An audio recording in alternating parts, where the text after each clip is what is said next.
நடிகர் மற்றும் தமிழக வெற்றிக்கழக கட்சியினுடைய தலைவர் விஜய் அவர்களுடைய மதுரை மாநாடு நடந்து முடிஞ்சு அடுத்தடுத்து சில நியூஸ்லாம் வந்துட்டு இருக்கு. அதில் எல்லாரையுமே ஷாக்காக வச்ச ஒரு நியூஸ் என்ன அப்படின்னு பார்த்தீங்கன்னா, நடிகர் விஜய் இப்போ அவருடைய கடைசி திரைப்படமான ஜனநாயகன் திரைப்படத்தில் நடிச்சிட்டு இருக்காரு.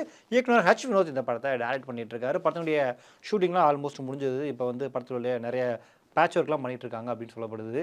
இப்போ அந்த படத்தில் ஒரு மிக முக்கியமான அப்டேட்டாக அந்த படத்தில் தமிழக வெற்றிக்கழக கட்சியினுடைய பொதுச் செயலாளரான ஆனந்த் வந்து ஒரு ஸ்பெஷல் கேமியோ பண்ணியிருக்காரு அப்படின்ற தகவல் வெளியாயிருக்கு. அது மட்டும் கிடையாது, விஜய்க்கு ரொம்பவும் பிடிச்ச இயக்குநர்களான நெல்சன், அட்லி, லோகேஷ் கனகராஜ் இவங்க 3 பேரும் அந்த படத்தில் ஒரு ப்ரெஸ் ரிப்போர்ட்டர்ஸ் மாதிரியான ஒரு கேமியோ பண்ணியிருக்காங்க அப்படின்ற ஒரு செய்தி சுற்றிக்கிட்டு இருக்கு. இதை பார்த்த விஜய் ரசிகர்கள் எல்லாருமே கொண்டாடிட்டு இருக்காங்க. எப்படியாவது விஜயோட கடைசி படத்தில் நடிச்சிடணும் அப்படின்ற ஆசை எல்லாருக்குமே இருக்கும். அந்த ஒரு ஆசை இப்போ தமிழக வெற்றிக்கழக கட்சியினுடைய பொதுச் செயலாளர் ஆனந்துக்கும் வந்துருச்சு போல. அவர் நடிச்சு முடிச்சிட்டாரு. அதே மாதிரி லோகேஷ் கனகராஜ் இவங்களாம் நடிச்சிருக்காங்க அப்படின்ற செய்தி பரவிட்டு இருக்கு.